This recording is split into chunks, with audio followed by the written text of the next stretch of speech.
que es mi deseo que con la fecha de hoy, 23 de septiembre de 1561, se suspendan las entradas colonizadoras en aquella tierra inhóspita y rebelde de la Florida. Que así se comunique al virrey Velasco.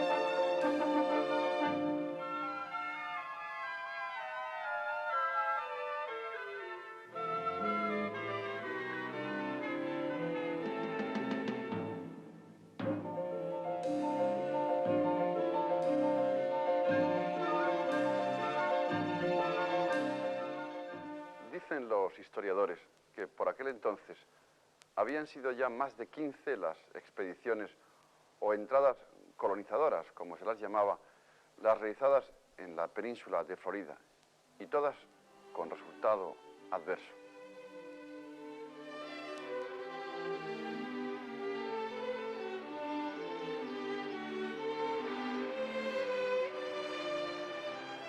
La última expedición la había organizado el virrey de México, don Luis de Velasco, que en 1559 nombró capitán general de la Armada y de la Florida a don Tristán de Luna y de Arellano. La expedición, compuesta de 1500 hombres, estaba acompañada de frailes y religiosos, y tocó tierra floridana el 15 de agosto de 1559, precisamente aquí, en lo que hoy es Pensacola.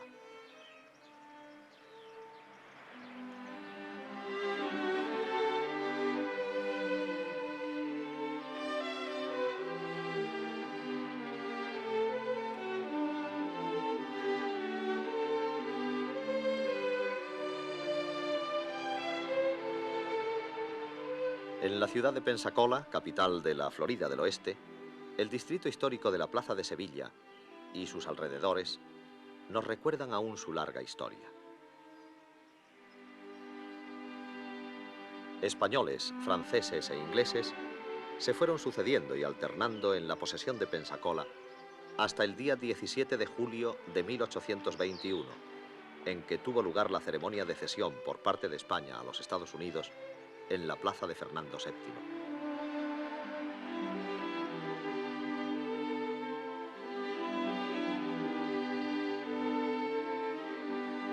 Pero la flota de don Tristán de Luna había sido destrozada por los tornados del Caribe, y después de fundar un fortín, este se traslada con sus supervivientes hacia la costa atlántica de la Florida.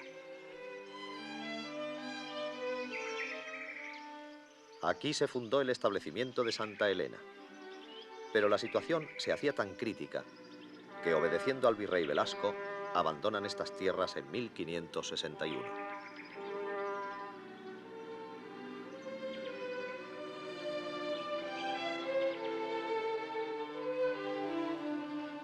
El abandono español provocó la tentación de Francia, mejor dicho, de sus hugonotes dirigidos por el almirante Coligny, aquel que había de morir en la trágica noche parisina de San Bartolomé. ¡Moza! ¡Trae una jarra! ¡Ya va! ¡Ven acá! ¡Quita!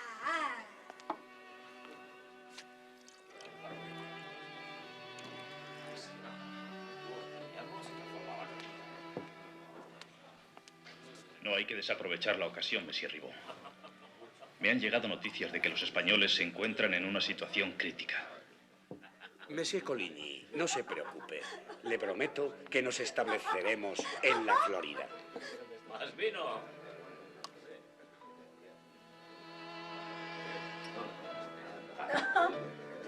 Aquí, en Dieppe, es donde Coligny recluta así a Jean Ribot, que con gran número de hugonotes partirían hacia la Florida. Por supuesto.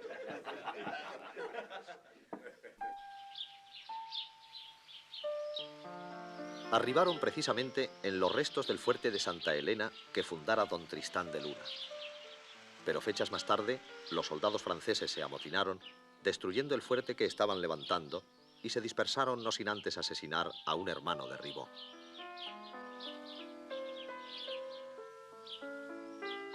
Este primer fracaso no desanima a Coligny, que en 1564 envía otra expedición, esta vez al mando de uno de sus parientes, René de Laudonnière, quien unido a Ribot funda este fuerte junto al río San Juan, Fort Caroline, Fuerte Carolina, en honor de su rey Carlos IX de Francia.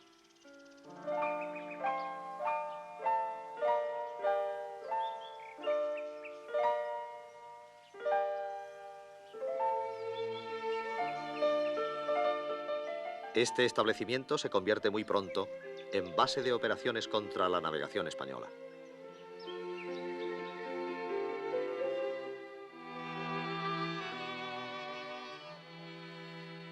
Y por eso os nombro adelantado de la Florida, y os ordeno que sin más tardanza salgáis hacia aquellas tierras donde se han asentado los herejes hugonotes, y les deis tal castigo que consigamos arrancar tanto de los viejos cristianos como de los indígenas cualquier síntoma de herejía. Que vos bien sabéis cuánto empeño tenemos en evangelizar aquellas tierras.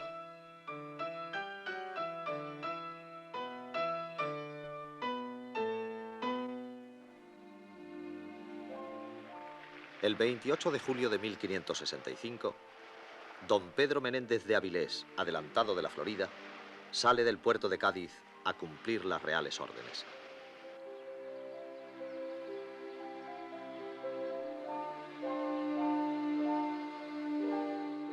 Cádiz es una de las ciudades más antiguas de todo el occidente europeo. La prosperidad de la antigua Gadir o Gades se eclipsó con la invasión musulmana. Sería precisamente con el descubrimiento del Nuevo Mundo cuando renacería de nuevo al convertirse en puerto canalizador de la gran corriente de tráfico con América. En el año 1558 se autoriza a los buques que venían de las Antillas con cargamento de cueros y de azúcar a que descargasen en Cádiz. Y poco más tarde se autoriza a todas las naves que tuviesen dificultades de acceso a Sevilla. La prosperidad de Cádiz la convirtió en pieza codiciada de piratas que la hicieron objeto de una serie de ataques.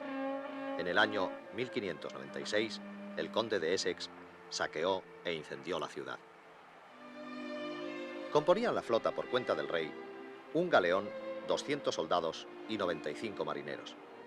El resto corrió por riesgo del adelantado, que invirtió en ello más de 1 millón de escudos, y consistía en 10 naves más pequeñas, donde embarcaron 1.500 hombres, entre los que iban muchos artesanos, futuros colonos y algunos clérigos.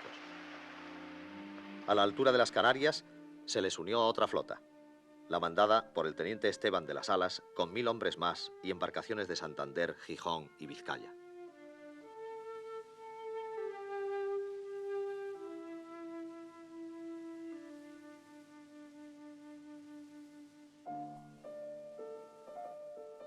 El 28 de agosto, día de San Agustín, es decir, un mes después, llegaban a estas tierras.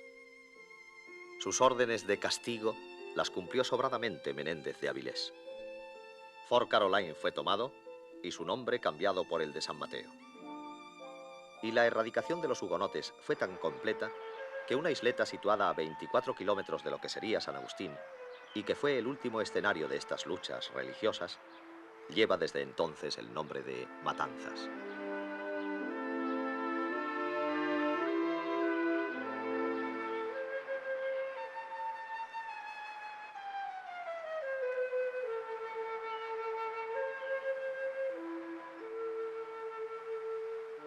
El fuerte Matanzas que se construyera posteriormente mantendría el recuerdo de ello.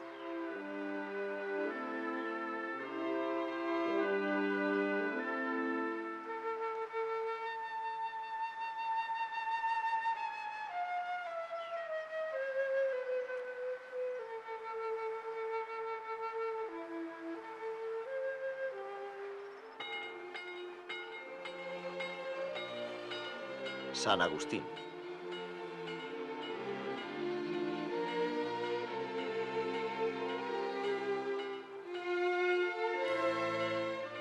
Hasta ese día 28 de agosto de 1565, festividad del Santo del mismo apelativo, solo se habían establecido en lo que hoy son los Estados Unidos de América del Norte fuertes, misiones o presidios. Pero ningún conglomerado humano había sido creado con carácter básicamente civil. Y paradójicamente, ese día nacieron los primeros ciudadanos norteamericanos, aunque entonces fuesen españoles y súbditos del rey Felipe II. La visita a San Agustín es el momento más inolvidable para todo español que recorre los Estados Unidos. Aquí, en la vieja San Agustín, la puerta española, flanqueada por 2 cubos, que formaba parte de la muralla que construyeron los españoles. En la vía principal, la calle Real, se encuentra la más antigua escuela de los Estados Unidos, la única construida en madera.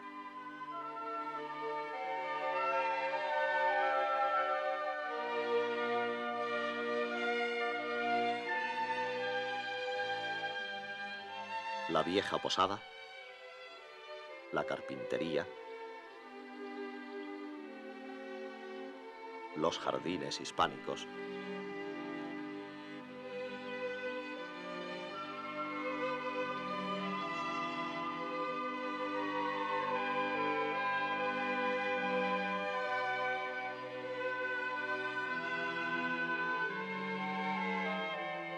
las restauradas casas de Rodríguez Avero y Sánchez, sede actual de la Comisión de Restauración y Preservación Histórica de San Agustín. La antigua tesorería española. En un principio fue de madera, y en el siglo XVIII, su entonces propietario, don Esteban de Peán, la acondicionó con piedra de coquina. Y en el sitio más inesperado, el escudo de la ciudad.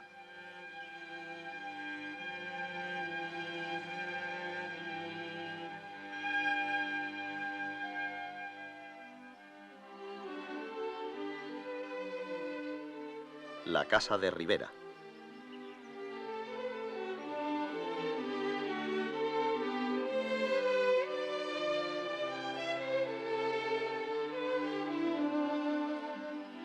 La Casa de González.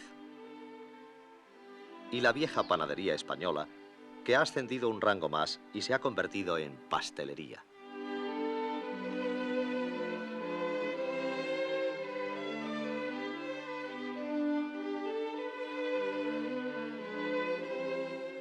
Un paseo por la parte antigua de San Agustín nos recuerda que 55 años antes de la llegada de los peregrinos, 40 años antes del establecimiento inglés en Jamestown y 210 años antes de la Revolución Americana, un almirante español, Menéndez de Avilés, había conseguido fundar el primer enclave permanente europeo compuesto por una comunidad cristiana en lo que hoy son los Estados Unidos de América.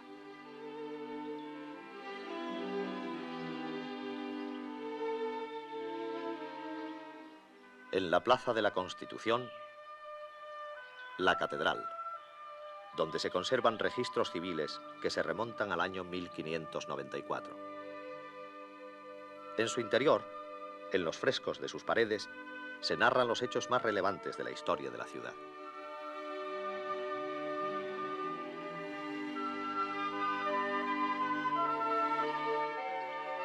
En esta plaza que mantiene su nombre en homenaje a la Constitución Liberal Española de 1812, levantó su casa en los inicios del siglo XVII el gobernador Canzo, casa que se convirtió en la residencia oficial de la autoridad española y más tarde de la inglesa.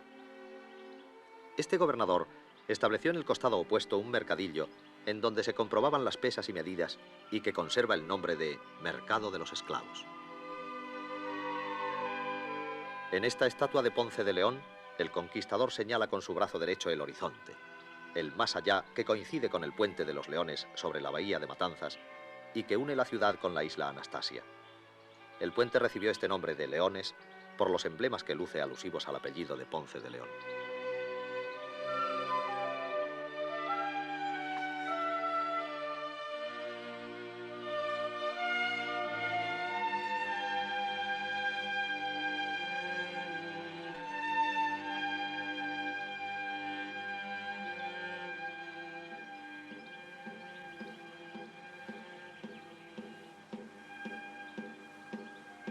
Hemos indicado ya que la mayor parte del gasto de la expedición había corrido por cuenta de Menéndez de Avilés. Don Pedro, al cumplir el mandato real, perseguía además un interés privado, pero importantísimo. Un hijo suyo, don Juan, había desaparecido en estas costas tomando parte de una expedición anterior, pero no se sabía con certeza si había muerto. Don Pedro insistió mucho por ello en ampliar la flota. Y si bien la expedición llegó a tierras de Florida el 28 de agosto, y por eso lleva el nombre de San Agustín, fue aquí, en este lugar, donde verdaderamente desembarcó por primera vez Menéndez de Avilés después del castigo infligido a los hugonotes. Era el 8 de septiembre, día en que se conmemora el nacimiento de la Virgen María. En esta misión católica, don Pedro tomó posesión de la Florida en nombre del rey Felipe II. El padre Francisco López de Mendoza Grajales dijo a continuación la primera misa parroquial en este continente, y en un lugar que habría de resistir todos los embates del tiempo y permanecer cristiano desde entonces. En los jardines que rodean la misión se puede leer: fue en Florida, alrededor de rústicos altares como este, donde se predicó el Evangelio por primera vez en nuestra tierra. John Gilmary escribiría a propósito de esto: la misa fue dicha para santificar la tierra y atraer las bendiciones del cielo antes de que se diera el primer paso para levantar la casa. El altar fue más viejo que el hogar. La misión del Nombre de Dios ocupa el primer puesto entre las establecidas en la cadena de misiones que irradiaría desde San Agustín a la Florida del Oeste, Georgia y a una Carolina del Sur, y comenzaría a funcionar en 1566 o 67. En un rincón de la capilla de esta misión, el ataúd que guardó hasta fechas recientes el cuerpo de Menéndez de Avilés, que moriría a los 55 años de edad.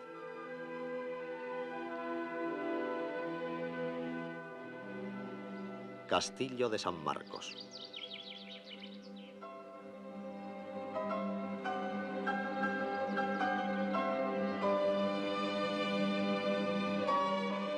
El Castillo de San Marcos, tan importante en su época como el Morro de la Habana o San Felipe de Cartagena de Indias, fue construido a partir del año 1672 para sustituir al primitivo fuerte de madera. Un problema se presentó al inicio del proyecto: la falta de piedra.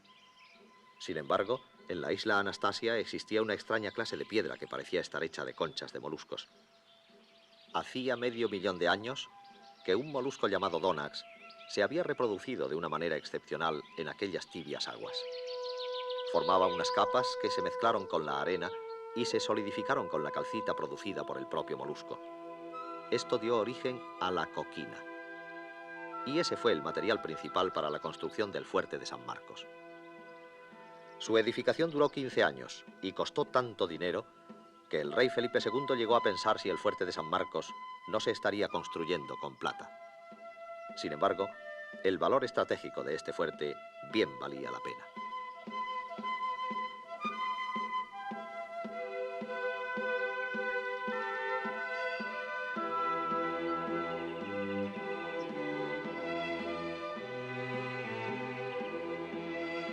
El Castillo de San Marcos, hoy en día, sirve de lección de historia para los americanos.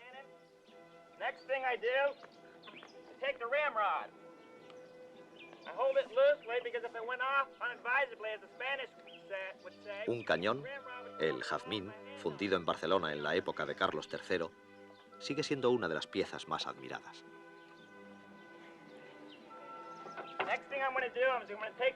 Take what's called a vent pick to break open that black powder bag. Then I'm going to take my powder flask or powder horn that has fine black powder in it and prime the cannon.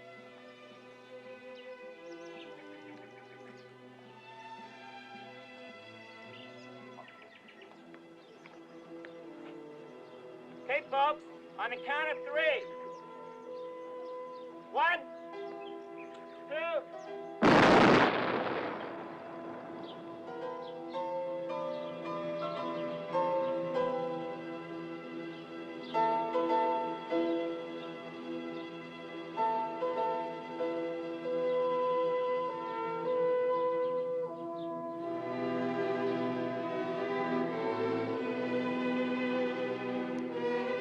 Si San Agustín, milla cero del camino real español que llegaba hasta San Diego, California, fue apenas más de 200 años la capital de su estado,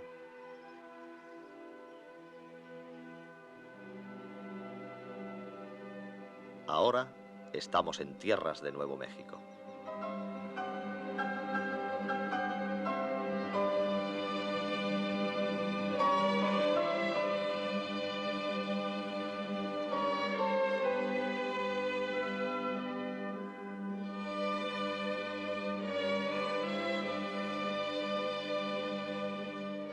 San Juan Pueblo.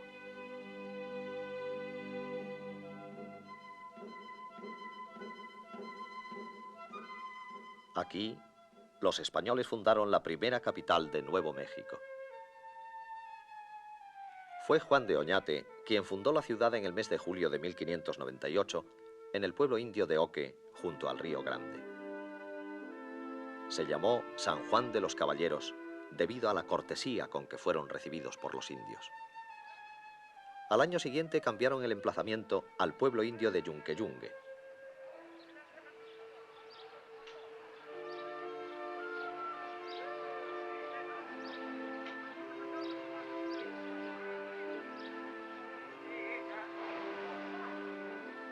Poco tiempo después, la capital se estableció definitivamente en la actual Santa Fe, y por esto es considerada como la segunda ciudad fundada por los españoles en Norteamérica. Santa Fe, que fue fundada como capital de Nuevo México en el año 1610 y lo continúa siendo con sus 367 años de historia, es la primera capital de los Estados Unidos de Norteamérica, la Villa Real de la Santa Fe de San Francisco de Asís. Con este nombre la fundó el gobernador don Pedro de Peralta. El gobierno de Nuevo México fue creado en el año 1608 y tras el mandato de Juan de Oñate y de Cristóbal de Oñate, vino a ser regido por Pedro de Peralta. Y si el Estado de Nuevo México ha sido uno de los últimos en entrar de pleno derecho en la Unión, ya que lo hizo en 47 lugar el 6 de enero de 1912, para los españoles es uno de los primeros, por no decir el primero, entre los que componen el mosaico que es hoy Norteamérica. Si corresponde a Alvar Núñez Cabeza de Vaca el título y el honor de haber sido el primer hombre blanco que pisó tierra de Nuevo México, y a don Pedro de Peralta el de fundar su capital, no podemos olvidar, estando en Santa Fe, la figura de don Diego de Vargas Zapata Luján y Ponce de León, de noble familia y de considerable fortuna. A él se debe la pacífica reconquista de Santa Fe el 14 de septiembre de 1692, tras la rebelión india del año 1680, que a punto estuvo de hacer desaparecer para siempre todo rastro español en las riberas del Río Grande.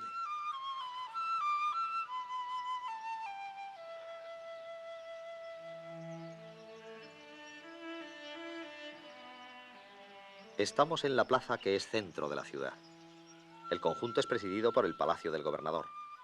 A sus puertas, hoy como antaño, los indios montan sus puestos de joyas y baratijas bajo los soportales del palacio. Es el edificio público más antiguo de los Estados Unidos, ya que su construcción se inició en el año 1610. Dos placas flanqueando su entrada principal informan al visitante de su historia.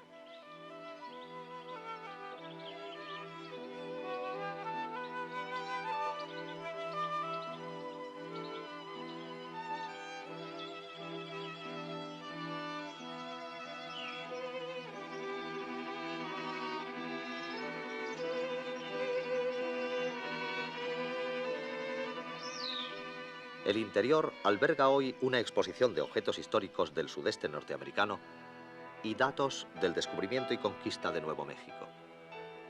Si bien es cierto que el comienzo de la exploración se debió a la extendida fábula de la existencia de las 7 ciudades de Cíbola, no lo es menos que el esfuerzo colonizador español se prosiguió, aun después de llegar a la conclusión de la falsedad de semejantes leyendas, y quizá con más intensificada energía que anteriormente, a pesar de ser una empresa tan difícil, ardua e improductiva, como civilizar la región de Nuevo México, que aún hoy se distingue por la sequedad de sus tierras.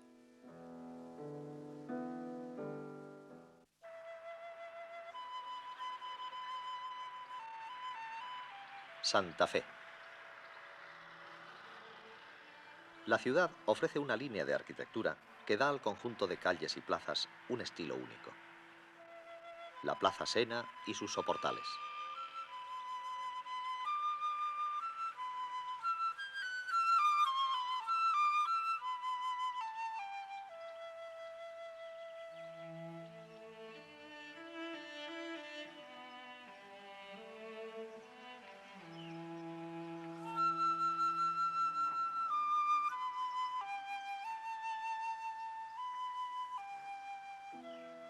Edificaciones modernas que no olvidaron el estilo peculiar de la ciudad, como añorando los estilos europeos, la iglesia de Loreto. La vieja capilla de Guadalupe.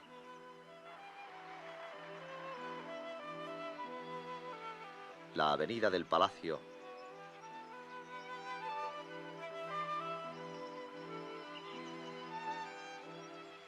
O la capilla de San Francisco. Todas son buena prueba de ello.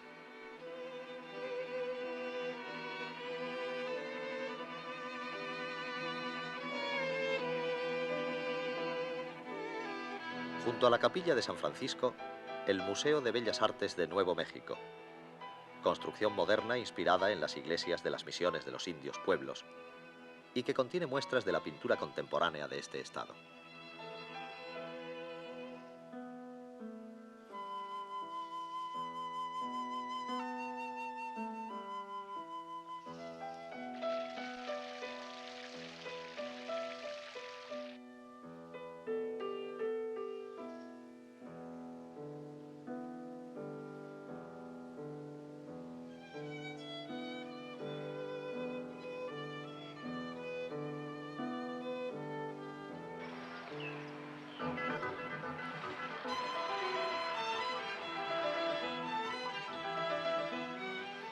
Viejas fondas que no perdieron su encanto.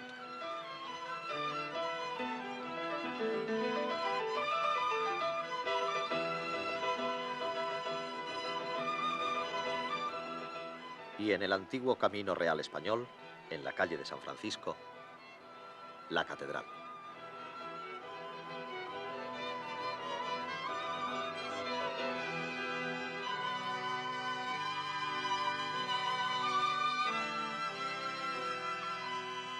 La actual construcción es del año 1869 y se debe al esfuerzo e interés del arzobispo Juan Bautista Lamy. Lo único que se conserva de la misión de Nuestra Señora de la Asunción, fundada en 1627, es la capilla del altar izquierdo. Esta talla, la conquistadora, es la más antigua de los Estados Unidos. Fue traída de España por Fray Alonso de Benavides en 1625. Esta es la casa más vieja de los Estados Unidos. Construidos sus muros básicos de adobe por los indios pueblos, fueron aprovechados después por los españoles. Las más variadas gentes han sido sus usuarios: indios, brujas, misioneros, esclavos, aventureros. Este lugar está rodeado por todo tipo de leyendas.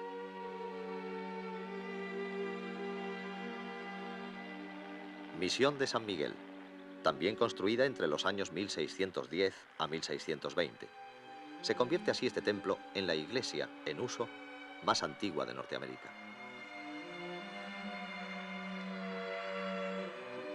En la sacristía de esta misión, una campana española que se cree llegó al Nuevo Mundo en el año 1612, aunque se ignora la fecha exacta de su llegada a Santa Fe.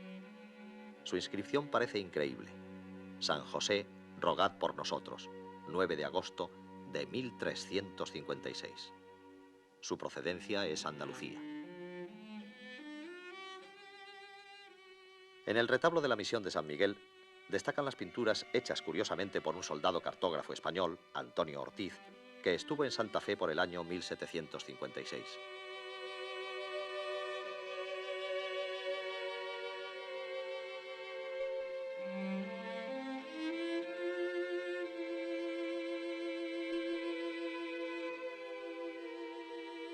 Señor Garrigues, si nosotros, españoles, fundamos la primera ciudad, San Agustín, en 1565, y la segunda, Santa Fe, en 1610, y el Mayflower no llega a las costas hasta 1620.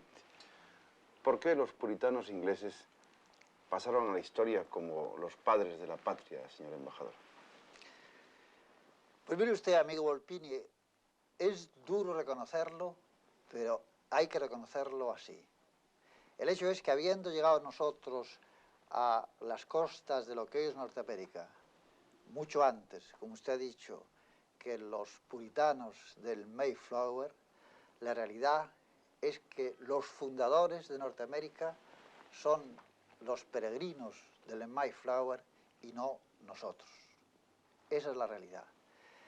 Hay que tener en cuenta que el imperio español, el enorme imperio español, llega en las costas del Atlántico hasta la bahía de Chesapeake, mientras que en las costas del Pacífico se extiende o se extendió, como usted sabe, hasta Alaska, es decir, hasta la frontera con Siberia.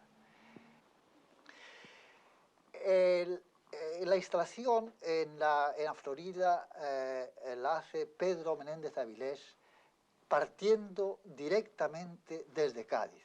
Desde entonces se establecen los españoles en la península de Florida.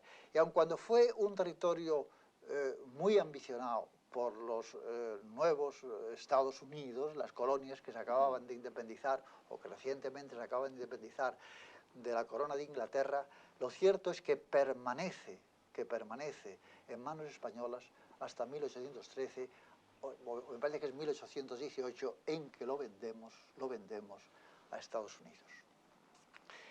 Pero la realidad es que lo mismo San Agustín, que Santa Fe, que San Antonio, fueron solamente establecimientos de carácter militar y de carácter religioso, en el sentido misional, pero que no tuvieron la fuerza que tuvieron los establecimientos de los peregrinos del Mayflower respecto a las posibilidades de expansión territorial y demográfica. Y por consiguiente, aun cuando en efecto nosotros llegamos primero y permanecimos allí durante muchos siglos, 3 siglos, en la costa del Pacífico 4 siglos, la realidad es que nuestra ocupación fue mucho más efímera. Y como todo se olvida, pero sobre todo lo que se quiere olvidar, la realidad es que los nuevos ocupantes de esos territorios hicieron todo lo necesario, todo lo posible y todo lo necesario para borrar la influencia española. Y entonces establecieron pues, un sistema racista, una religión protestante y un sistema comercial, mientras que lo español pues, era lo interracial, era la religión católica y era un comercio más de Estado que un comercio puramente de mercado. Pero como en realidad hay siempre en la historia un poco de justicia, quizá no toda la justicia que debiera haber, pero hay un poco de justicia, es curioso que ahora los Estados Unidos están volviendo a descubrir o a redescubrir los descubridores y los conquistadores españoles y a darles todo el relieve que tuvo y todo el sentido que tuvo esta primera ocupación de esta parte de los Estados Unidos, que fue una parte muy grande, muy extensa por los españoles. Es curioso, por ejemplo, que el presidente Kennedy en 1962 en un discurso viene a decir lo siguiente: porque mis conciudadanos, los americanos, creen que la historia de los Estados Unidos comienza con la llegada del Mayflower a mi estado, el estado de New England, del cual procede la familia Kennedy, pero olvidan la enorme, la extraordinaria aventura que tiene lugar en el siglo XVI y en el primer tercio del siglo XVII. La enorme aventura es la de los conquistadores españoles, la de estos primeros establecimientos a que antes nos hemos referido. Yo solamente quiero añadir, para terminar, que hasta cierto punto es natural este olvido por parte de los Estados Unidos, por parte de la población sajona, incrementada luego con las emigraciones de los alemanes, de los irlandeses y de tantas otras razas. Es lógico este olvido, pero lo triste, querido Volpini, es que somos nosotros los españoles los que más nos hemos olvidado de esta fabulosa acción que supone el descubrimiento y la colonización de toda América, de incluso de gran parte de Norteamérica. Y este olvido español es lo más lamentable. Como usted sabe, es difícil realmente encontrar libros, encontrar documentación accesible al común de las gentes que no sean puramente de erudición, en donde se narre toda esta maravillosa aventura. Yo por eso quiero agradecerles esta oportunidad, no por lo que a mí se refiere, sino por la importancia y la necesidad que hay de que se conozca esta gran gesta hispánica.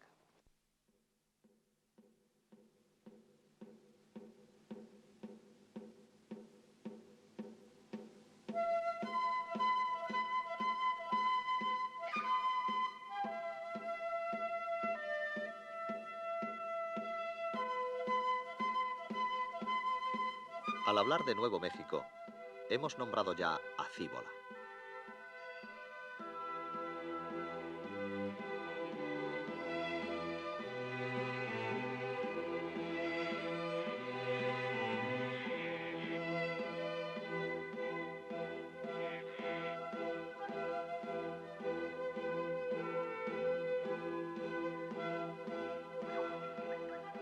Cíbola, quimérica ciudad que por azar ha quedado ubicada al norte de Santa Fe, la Jaú para los nativos. A la llegada de Cabeza de Vaca a la Ciudad de México, el virrey don Antonio de Mendoza le invita a dirigir una nueva expedición para confirmar y tomar posesión de cuantos territorios le han narrado.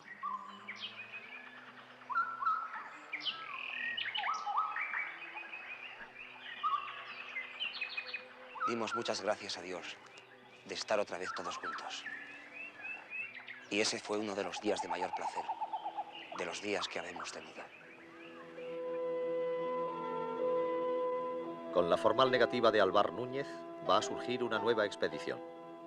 A su mando, otra figura legendaria, don Francisco Vázquez de Coronado, por entonces gobernador de Nueva Galicia. Podemos decir que fue la más costosa expedición que surcó las tierras norteamericanas. El dinero del virrey Mendoza y el de la propia esposa de Coronado movilizaron 336 hombres debidamente equipados, 100 indios, 552 caballos, 600 mulas, 5.000 ovejas y 500 cabezas de ganado vacuno. La mayoría de los componentes no había cumplido los 30 años, y su jefe, aunque llegado a ellos, no los había pasado. La expedición, en su larga ruta de más de 10.000 kilómetros, recorrió todo el sur de los Estados Unidos. Salieron de Sinaloa, del Virreinato de Nueva España, atravesaron Nueva Galicia. Era el 6 de junio de 1540. Y fueron comprobando por las llamadas tierras del Reino de San Francisco, así bautizadas por Fray Marcos de Niza, religioso que les acompañaba, que ni los campos eran fructíferos, ni los indios amistosos, y que nada de cuanto veían guardaba relación con lo esperado. En tierras de la actual Arizona, Coronado decide formar una vanguardia. El Parque Nacional de Cíbola recuerda en sus indicadores la historia de este camino recorrido por los españoles después de los indios nativos.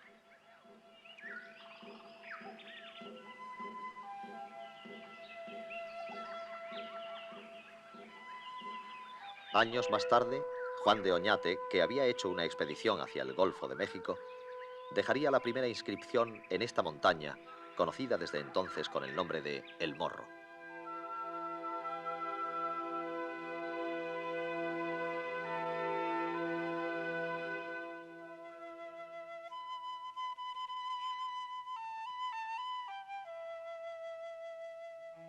La expedición de Coronado pasa de Arizona a Nuevo México y meses más tarde llegaron a lo que ellos creían era la ciudad de Cíbola.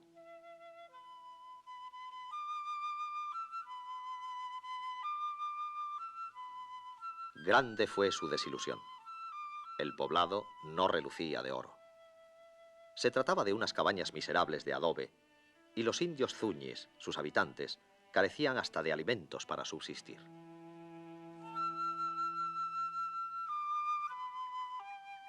Coronado, por lo pronto, instaló en esta ruina su cuartel general y lo bautizó con el nombre de Granada.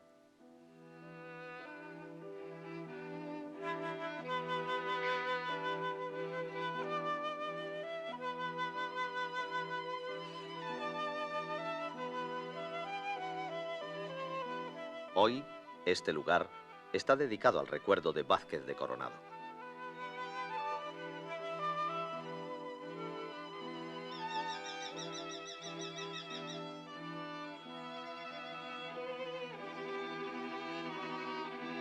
Cerca de allí, al pie del risco de Toyayanaj, la sagrada montaña de los truenos de Zuñi, murió el negro Estebanico, compañero de tantos exploradores españoles que vino a este continente desde la lejana África.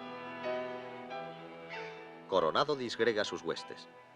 Uno de sus lugartenientes, Pedro Tobar, salió hacia el noroeste y en el plazo de un mes, recorriendo las tierras de los indios Hopis, atisbaría la existencia de la conmoción geológica del Gran Cañón del Colorado.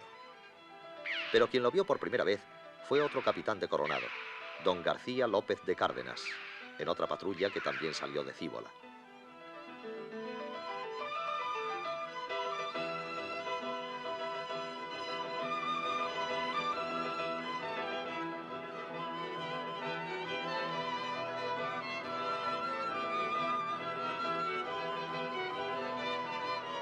El Gran Cañón es probablemente el ejemplo de erosión más espectacular del mundo.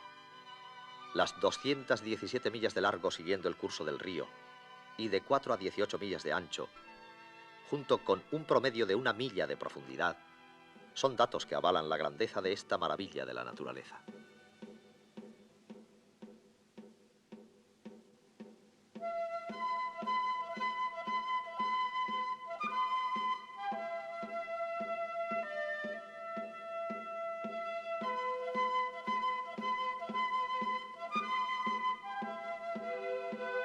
Nombres españoles abundan en la nomenclatura del Cañón del Colorado. La Terraza de Alarcón, en homenaje al español, primer navegante que ascendió por el río Colorado. Cárdenas, el descubridor. Coronado, Cabeza de Vaca, Tobar, Fray Marcos de Niza.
Hernando de Alvarado recorrió el este sin mejor fortuna que sus compañeros.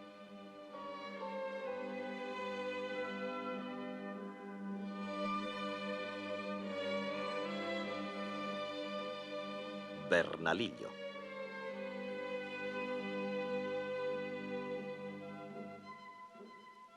Tenían que invernar y el lugar elegido fue una de las 12 ciudades del Tíguex. Allí cayeron las primeras lluvias. 7 meses después de salir de Nueva España, se reunía por primera vez todo el grueso del ejército de Coronado.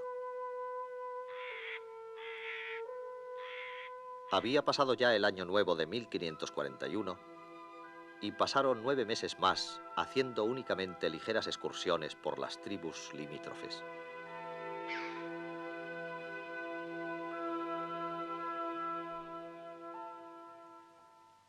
Coronado escribió a su rey y emperador el 20 de octubre de 1541, transmitiéndole sus desilusionadas impresiones. El frío, el hambre.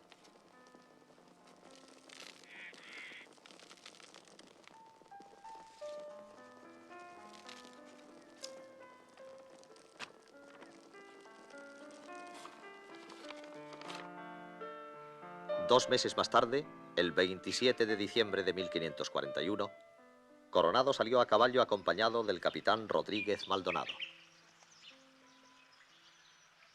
Esta montura no está muy bien, pero para competir contigo basta.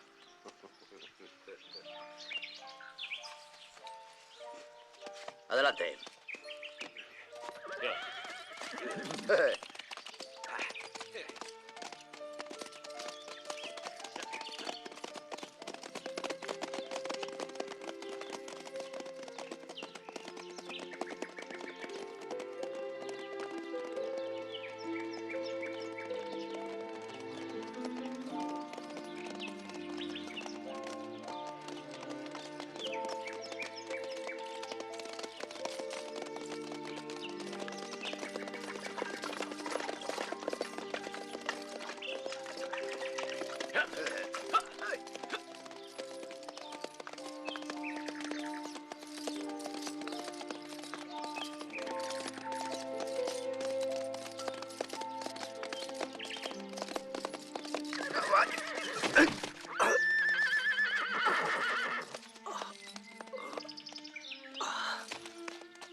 Coronado cayó por efecto del aparejo y pasó muchos meses entre la vida y la muerte.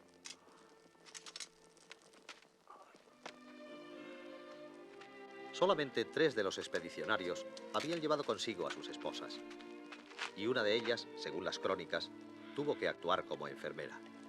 Sin duda, fue la primera enfermera del continente.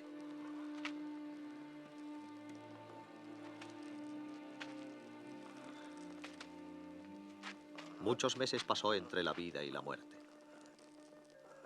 Cuando se recuperó, le invadió una ansia enorme de retornar con los suyos.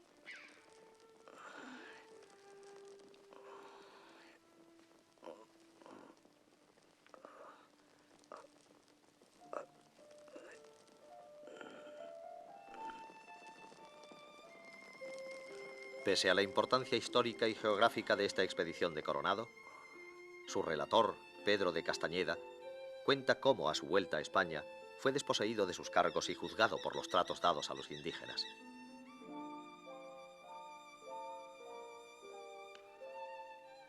El regreso a Nueva España empezó en abril de 1542.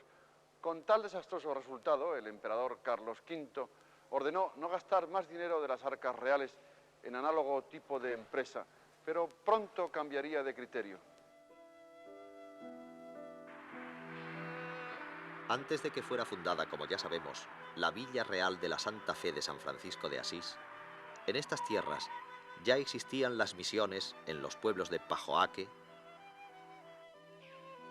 San Ildefonso,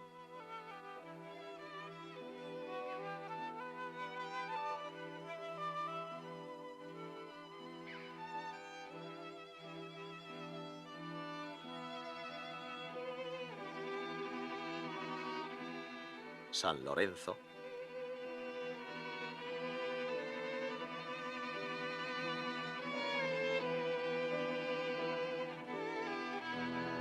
Santa Clara,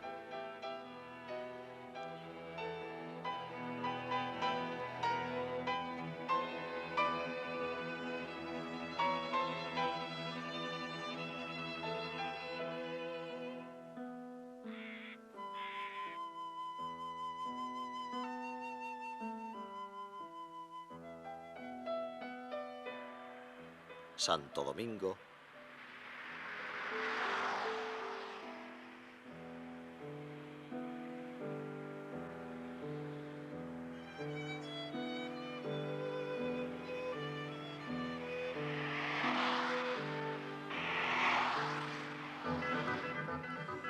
o esta de San Francisco, cuyos restos han llegado hasta nuestros días.